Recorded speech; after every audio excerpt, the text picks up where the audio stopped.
This podcast is for informational and educational purposes only. It is not therapy or clinical treatment and does not create a therapist-client relationship. If you are in need of mental health support, please consult a licensed professional.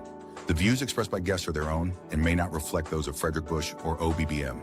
Participation in any discussion does not replace professional medical or psychological advice. Listener discretion is advised for emotionally sensitive topics.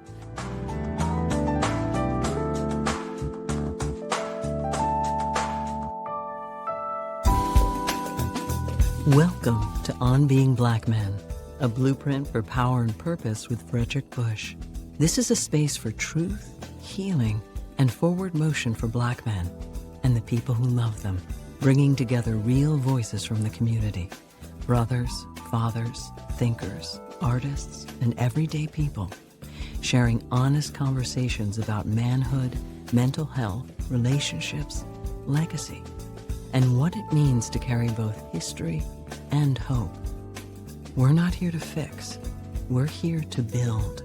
From generational trauma to emotional growth, each episode offers reflection, perspective, and a call to reclaim power on our own terms.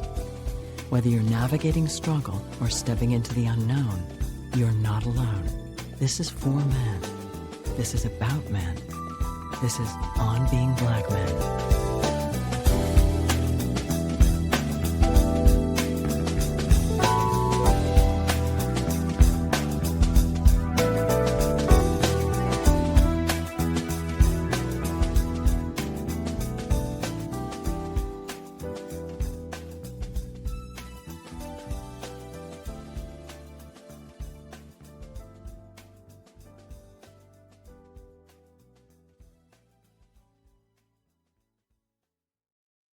Hey, hello, I'm Fredrick Bush.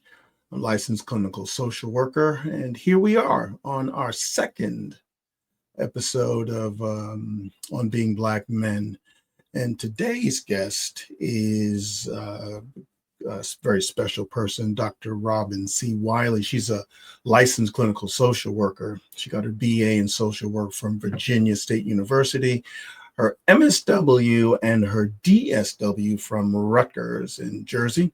She's been in this field over 25 years, and she served individuals and families addressing emotional difficulties and life stressors, which is right up the alley for us.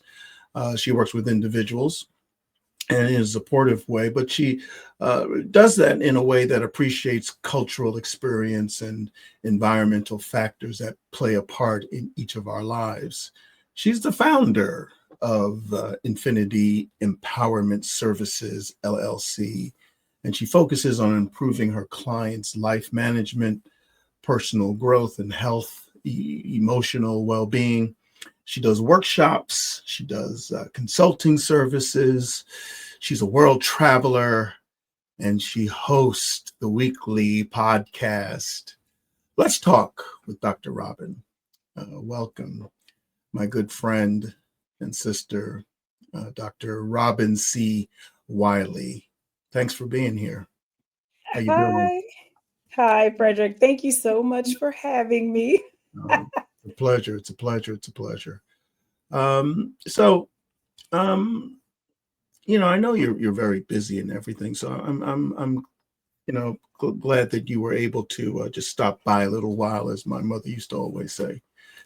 And let's get right to it. The first question I usually like to ask the guests is about Black men, but I'm probably going to have to ask you in a different way. Because you're not a Black man, but you are involved with Black men. So what's your understanding of what it means to be a Black man, and how has it evolved over the last couple of years, maybe the last 10 years or so?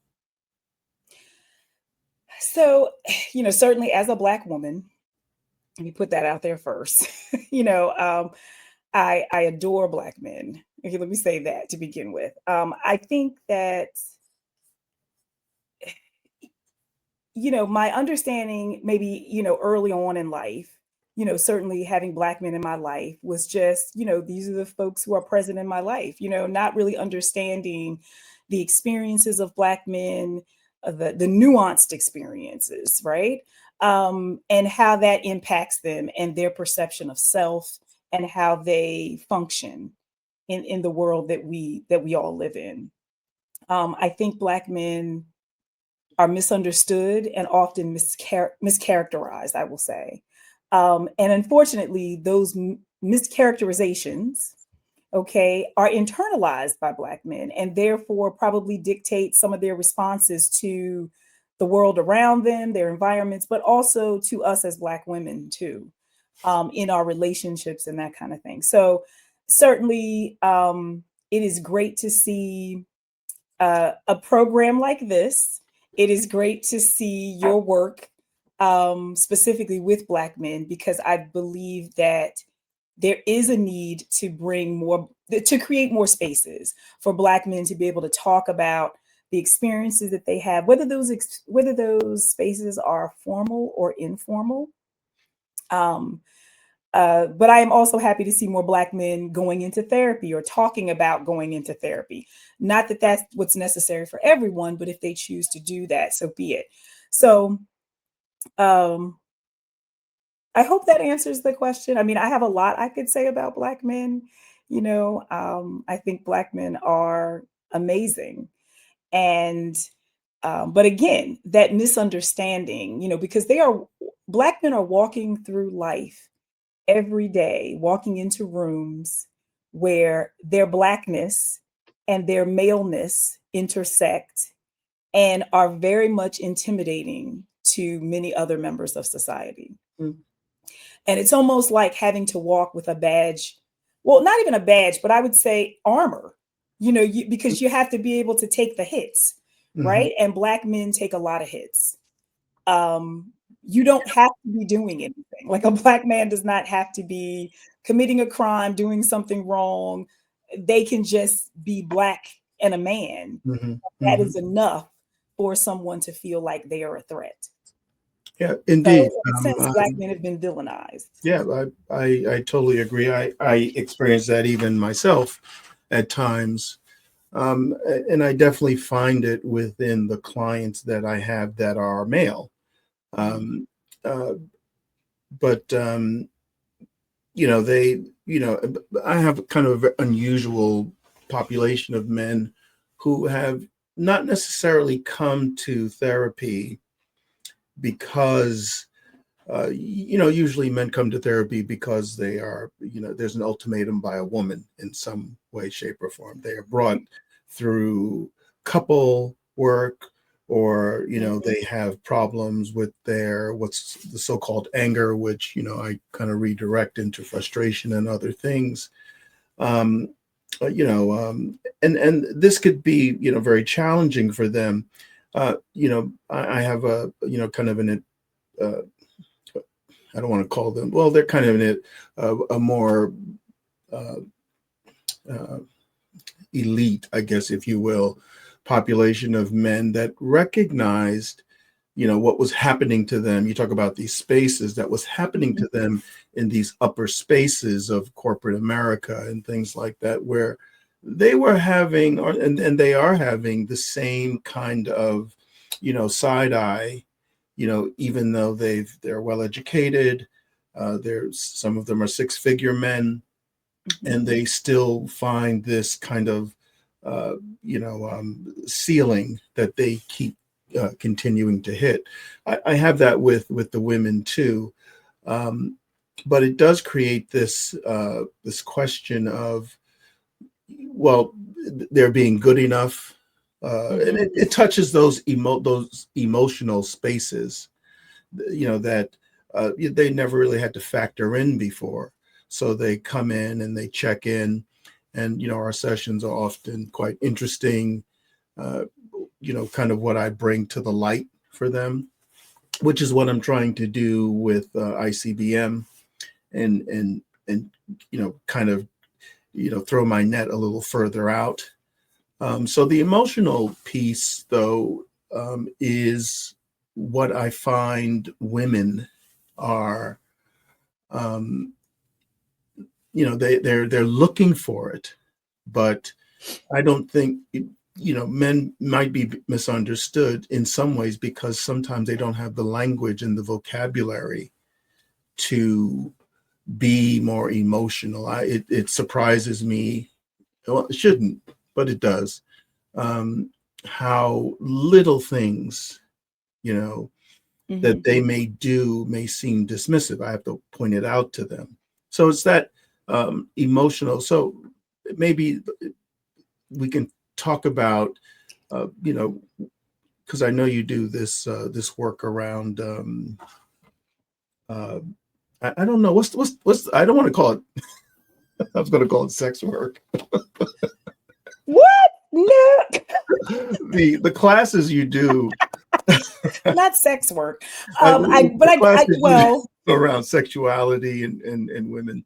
This must come up. For the longest. Yeah, for the longest. I haven't taught it in a while. But I do some other trainings on sexuality because my other focus is older adults. So I'm kind of very focused on older adults and sexuality now. But yes, that is my work in that area. Sorry. But no. Look, it's perfectly fine. I mean, but so one of the things that I want to say is, I think, first of all, and when I've taught students, because we always talk about relationships, right? And relationships, intimacy versus sex, all those kinds of things or whatever. But when we talk about relationships, and you got to think, so now, we live in very gender fluid times, right? So how people identify and who they're attracted to are very, you could say it's a spectrum, but it's very fluid. There's no really concreteness to it, and that's fine. But I usually talk about more like when I talk about traditional roles and how we see ourselves within relationships and how we're born and how we identify and all that stuff. One of the things that I always share whenever I talk about men in particular in relationships is that what we have to think about first is how men and women are oriented to the world very differently. Okay. So for women, we're allowed to show emotion. When you're a child, when you're a little girl, you can cry, you can do all those things without any type of issue or anybody giving you any negative feedback. However, little boys, and this still happens today with all that we know, this still happens today where little boys, if they cry or show any kind of feeling type of gestures, it is immediately squashed. It is like, what is wrong with you? You don't do that. That's for girls. Well, and it's not just men that men and women will say this to little boys. The irony of that is that as those little boys grow up and we're continuously telling them, don't show emotions, that's not masculine, man up, whatever the case may be, we are training them to suppress feelings and emotions, and that it's not appropriate for them to talk about those types of things. Agreed. Fast forward to the present day, or to present, where that little boy is now a grown man and in a relationship with a woman per se or whatever. And what is that woman? What are we complaining about? You never talk about your feelings. You don't share any feelings. You don't show feelings or what have you. And we don't acknowledge that that's the monster we've created. I hate to say monster, but we've created that. Society has created that. So we have an expectation of someone as an adult that we didn't build up in them as a child. Yeah. We didn't give them the tools. So now we have men, and I think I don't think it is discriminatory in terms of, ethnicity or what have you, or race, but specifically to Black men, it is certainly more prevalent because we really are saying to them, yeah, you don't have space to show emotions. You got to be tough and hard and be ready to face the world that is coming at you, which is faced with all kinds of misperceptions of who you are, what you represent, and so emotions don't play a part in that. And we won't even, I could certainly get into epigenetics and, all of that. We could go down that path too. And I'm sure we probably will a little bit, but just the room to show emotions. And so I think that is a big part of the emotional output or lack thereof of Black men, because how are you how are you going to do something now as an adult when you've never been allowed to do it the whole time? Mhm. And so there is a need, I think, almost like, because that's almost like a retraining. It's like a retraining or reprocessing to say, like, hey, Black man, it's okay for you to be sad or what have you. Because here's the other piece of that. What's the emotion that's okay to show? Anger. Mm. We know that And anger it's a tricky is an emotion. one, because you say it's okay to show it. It's not okay, but it's familiar to everybody else. You know, oh, I Well, know. by okay, honestly, Frederick, by okay, I'm saying like it's a safer emotion to show. Mm, I should say it better. It's a safer for one to the show. male to show. For the male, it's a Yeah, safer emotion I to would agree with show I because agree with that. anger, it keeps people away from you. It lets people know you're serious. Mhm. It is associated oftentimes with masculinity. But we know that it's showing up as anger, but it's probably not really anger. And I'm sure you've seen Yes, this in your yes, work. yes, yes. It's frustration, it's embarrassment, it could be depression, it can be, sadness, it could be anxiety, it could Yes. be all those things that All now those are coupled under the umbrella of anger. anger. Yes, I agree with you. And that, but going back a little bit, kind of rewinding to what you're saying, because you know, we have this socioeconomic spectrum within the Black community. So when you were talking about intersectionality, where we even now have that, where we have these high, women who are on the higher end of the income, Mhm. stratosphere, if you will. And so for me, it becomes a discussion with men about, well, when you have people, who are able to provide for themselves.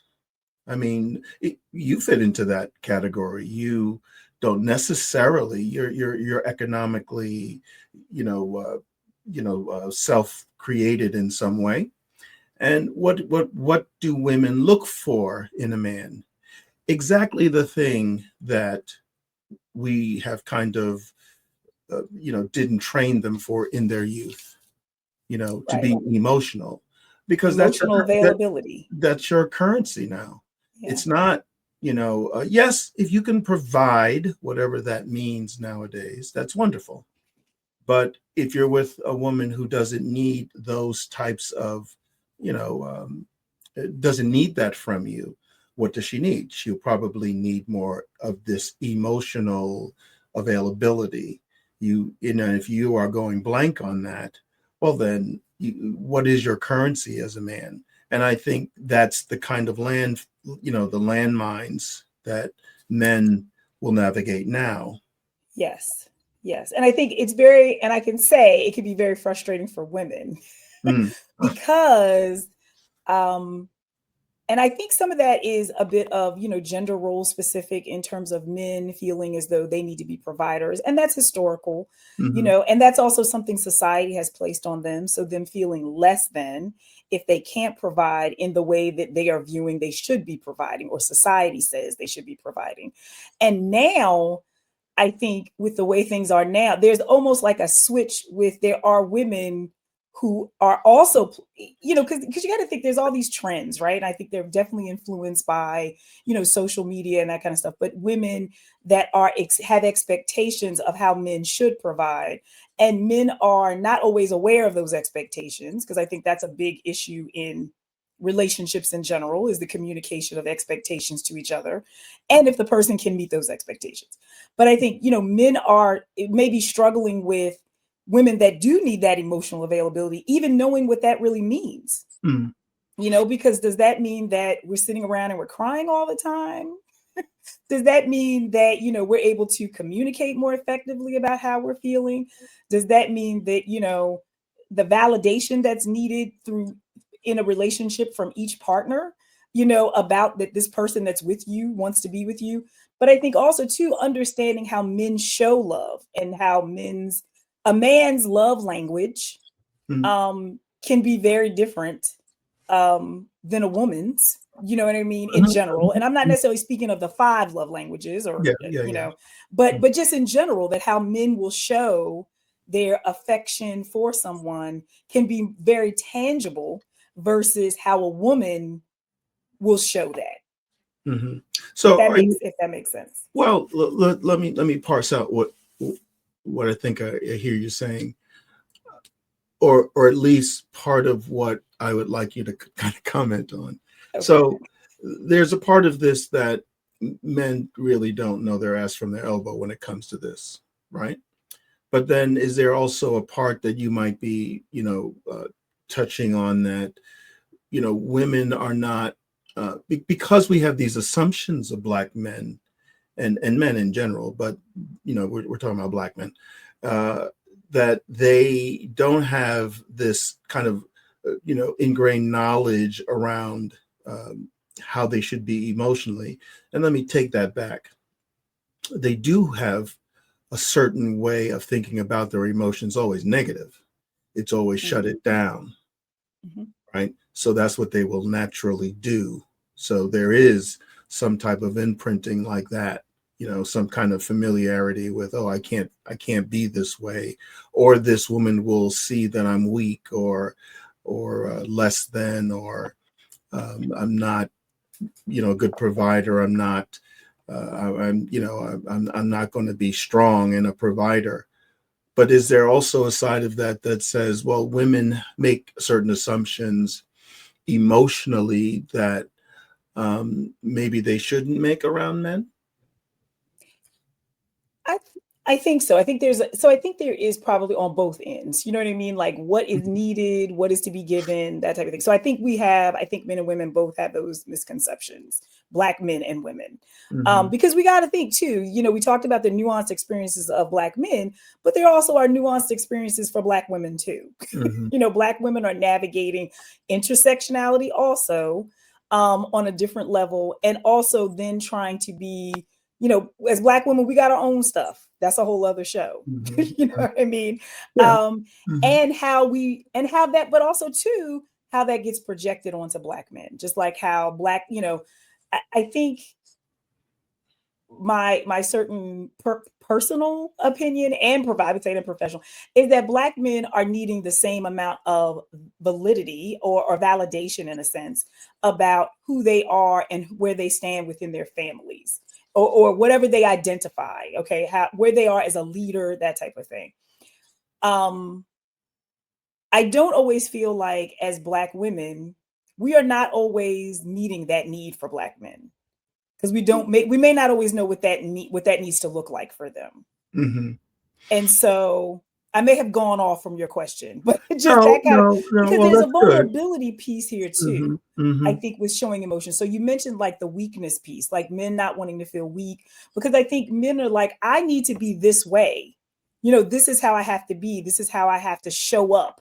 And anything less than that is it's being less than me. So if you think about men who might be a little bit more emotional, or men who might have some feelings about something, like you said, they are squashing those feelings. They are suppressing those feelings because that's how they've been oriented.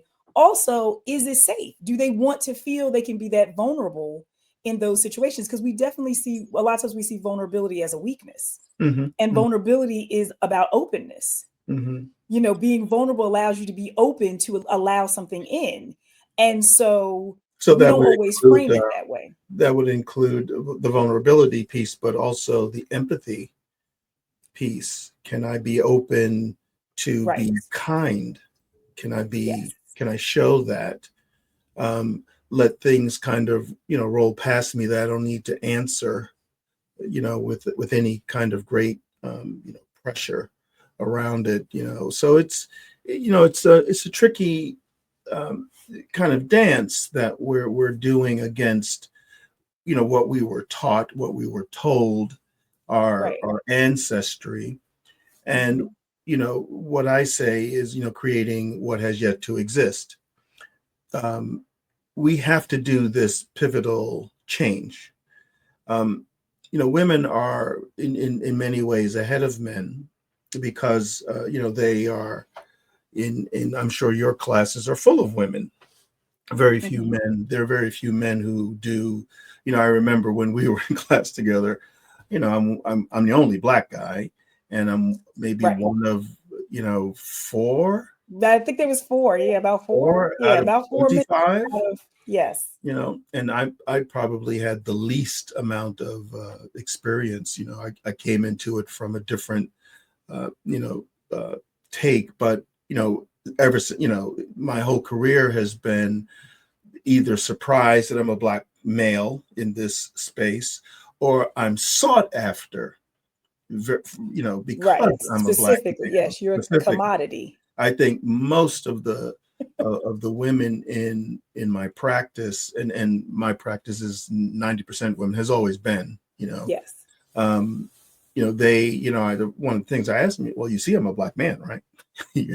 So yeah, that's exactly why I'm here. So you can kind of decipher, hear the tea leaves, tell me what's going on. And, I have one client I'm thinking of right now, and, she's a wonderful, wonderful person. Look, I tell her, look, you got your stuff with you.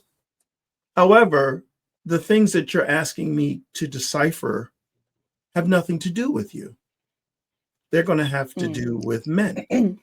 And I come up against this, it's the same story over and over and over. I hear it. It echoes, with women who don't even know each other. They're having the same kind of conversations, the same kind of, blockades with men being around for a time and then disappearing. This thing around commitment, which I end up talking about a lot in the workshops. As we kind of mold them to see, so they can look at, well, here is why you're here. You didn't get here I know you think you got here by yourself, but you didn't really get here. There's a whole history that Yes. is blind to you around your emotional self, around how you attach, around how you think, about women, how you think about other men, So, there's a whole lot of untangling, I feel that, or deciphering. And then, you make your own choice. But then what? How do we move this forward? We have a very young population of people, but, our average age is 36. So we have a very young population. And with men, we have a very high the suicide rate is becoming higher. Yes. And it can look very different. Like I think a lot of Black male suicides, especially for younger Black boys, adolescents, teens, young adults, is not categorized that way because it could be suicide by lifestyle. Yes. By decision, just that not caring whether you live or die, or that type of thing. And so, and also the high rate of depression and anxiety amongst Black men that we are not, really looking at, and because those spaces are not there for Black men to talk about this. Because if you think about, we're like women, because we are, again, emotional stuff, it's okay for us to talk about that. Yes. And don't get me wrong, like I said, Black women, there's still a little bit of a situation there where Black women don't have time to feel. Okay, so that's a whole other separate thing, but it's still okay when we decide to do it. You know what I mean? If Black women cry, it's okay. But I think another thing to kind of think about too with Black men, and I was going to say, like, do you find that, because when you were talking about meeting with female clients and they're, wanting to meet with you because you are a Black male therapist, so they want the tea. They want you to give them all. You and I've had conversations where I've been like, Fredrick, tell me what it is, because Fredrick, one Black man represents all Black men. Of course. Okay. And I say that, facetiously. I hold up the banner. But yeah, you're the one. So, but I'm thinking, like, do you feel like in those conversations that you find that Black women are, because of maybe some thinking you understand Black men, but not really understanding Black men, that they are almost creating like these self-fulfilling prophecies where they fear that the Black man won't commit or will run off or whatever. And then their behavior dictates and almost like makes that happen. Oh, God. Not to say it's their fault, but I'm just wondering if you're seeing that in some of your It's even more definitive than that. I've had random text, I'm done.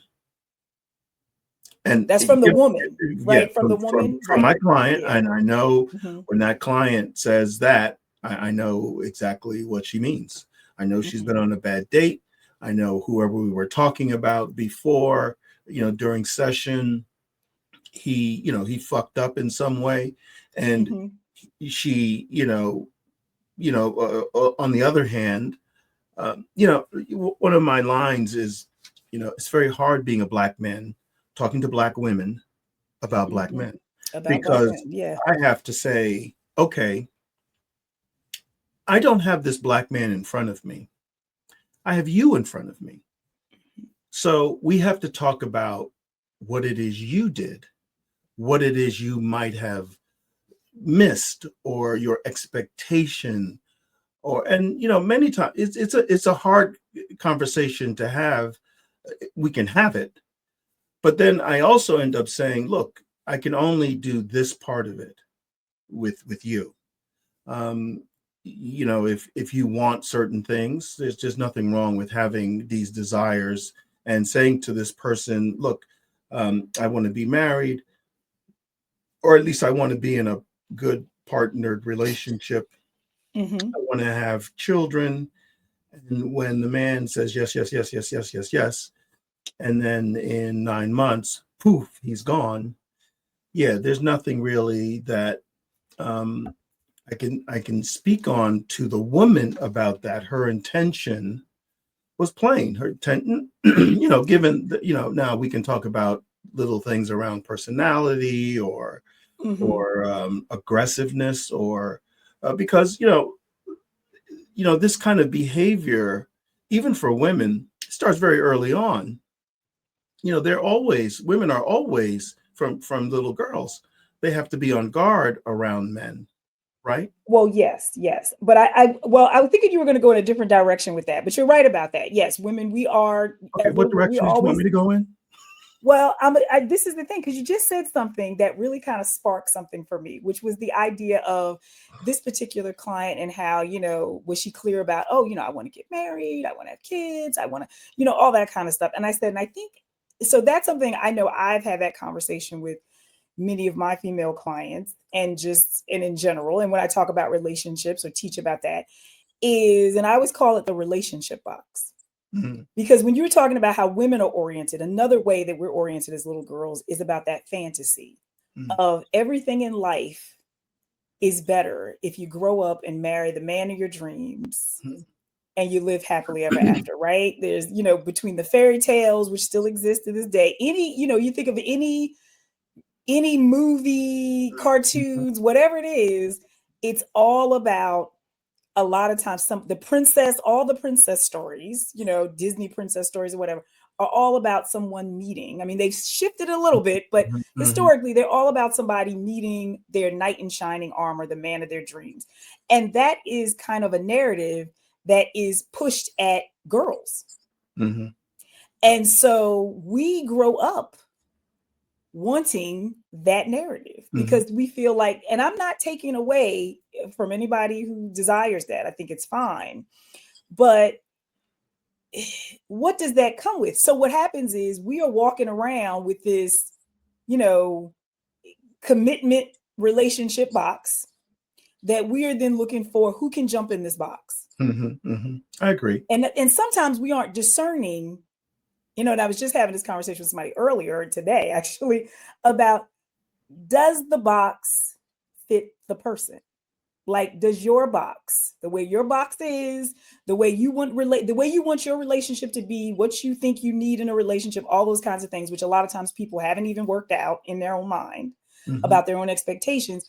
Does that fit this man, in particular, this Black man that you've gone out with on this one date? Because that's the other thing too. We'll go out with somebody.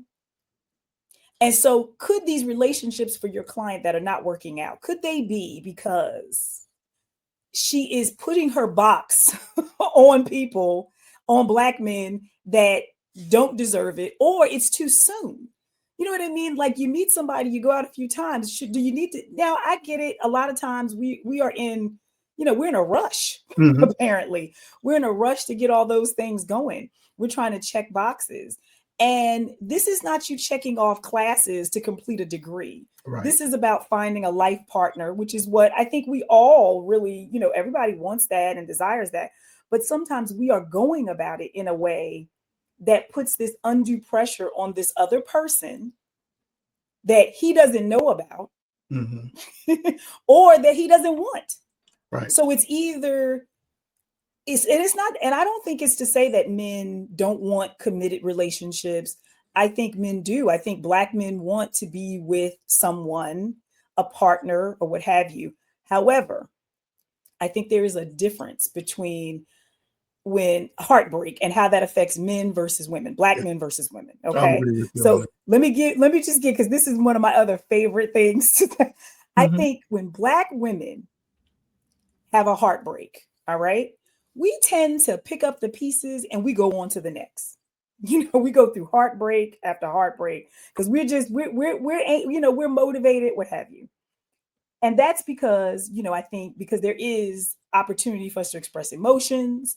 We're okay to feel. We love the love feeling of many of us, all Mhm. that good stuff.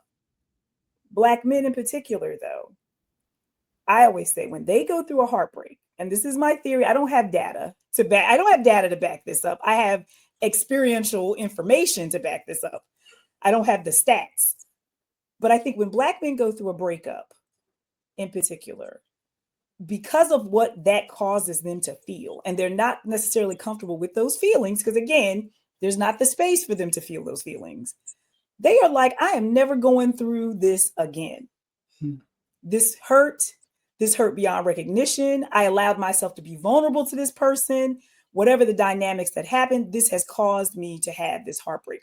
I never want to experience this again. And so therefore, I'm now going to operate in relationships in a way that I protect myself.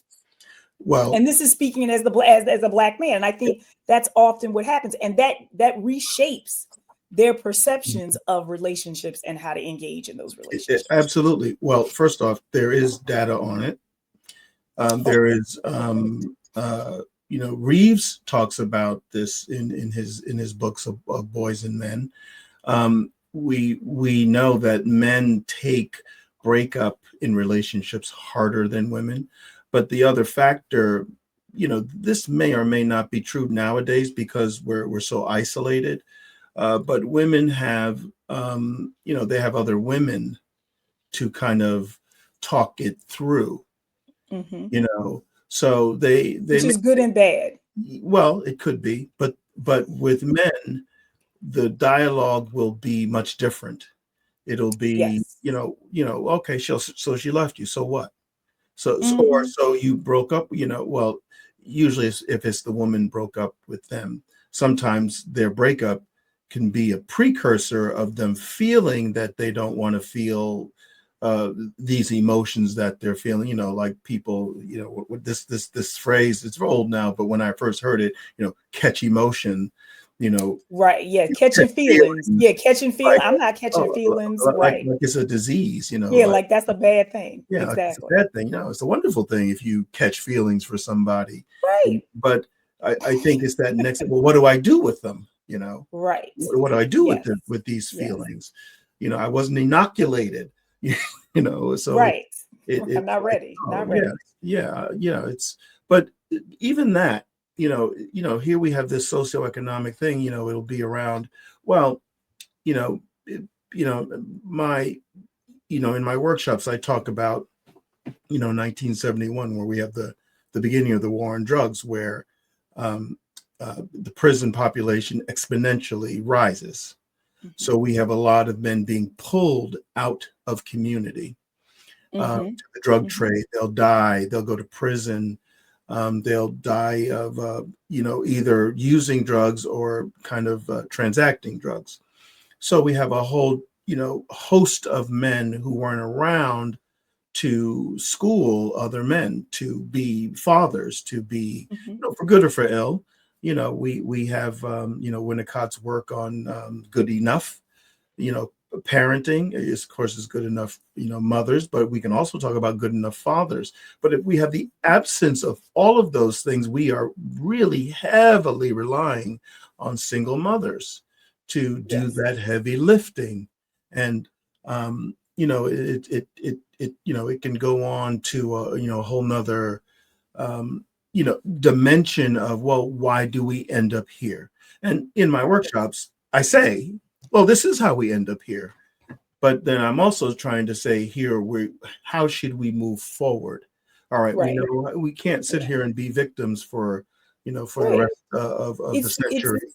right. Awareness, insight. I always say insight is half the battle. So having that awareness that, okay, like you said, this is how we got here. This is how you got here as a Black man. But it doesn't mean you have to stay here, because because the reality is, as we need Black men. We do.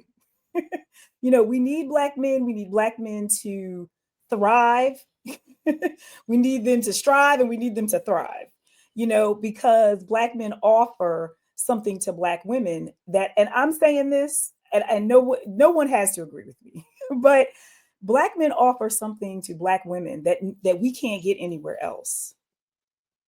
You know what I mean? Whether it is some shared experiences, whether it is this amazingness that is Black love, but also too, it's about the journey that the Black man. So for the idea that a Black man can walk out in this world and encounter who knows what every day, just from being a Black man, and then come home and still know that they need to be loved and show love to their family, and that the things that they do what they need to do.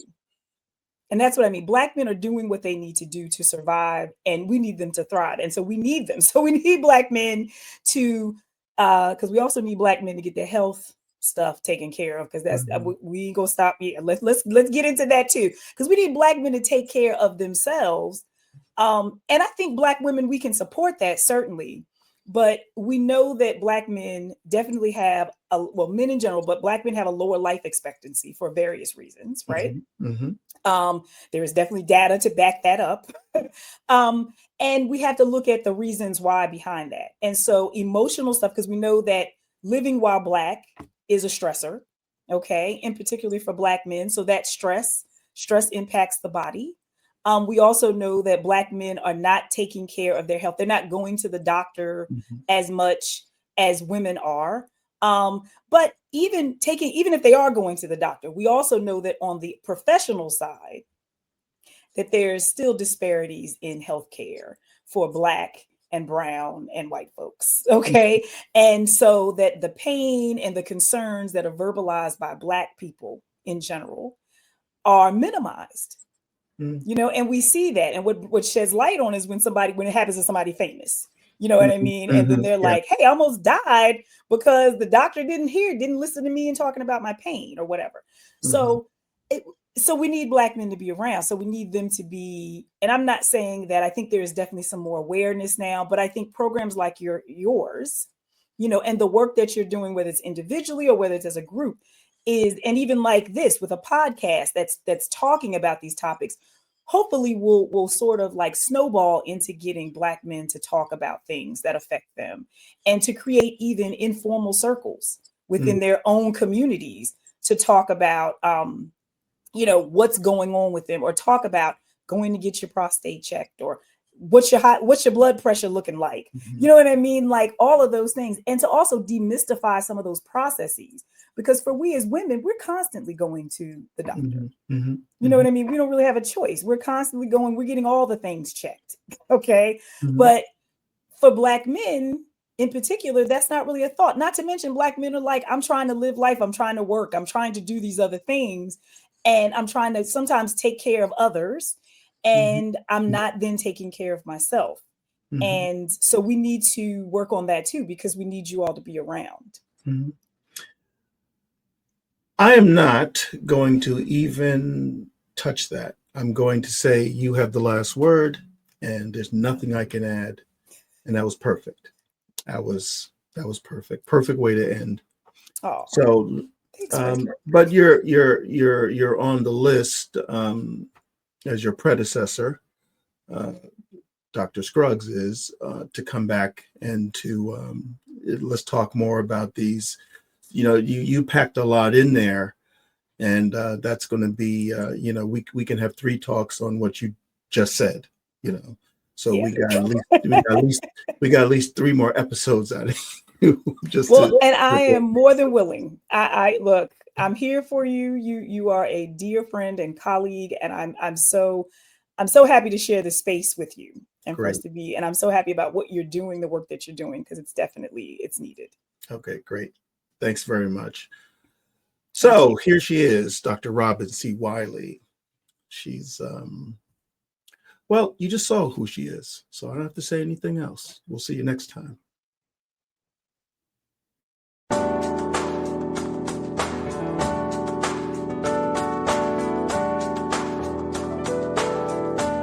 Thank you for listening. And remember, whether you're navigating struggle or stepping into the unknown, you're not alone. This is for men. This is about men. This has been On Being Black Men, a blueprint for power and purpose with Fredrick Bush. You can find On Being Black Men on Apple, Spotify, or wherever you get your podcasts, and at icbmail.com. That's icbmale.com. If you or someone you love is in emotional pain, help is just 3 digits away. Call or text 988, the Suicide and Crisis Lifeline. It's free, confidential, and available 24/7.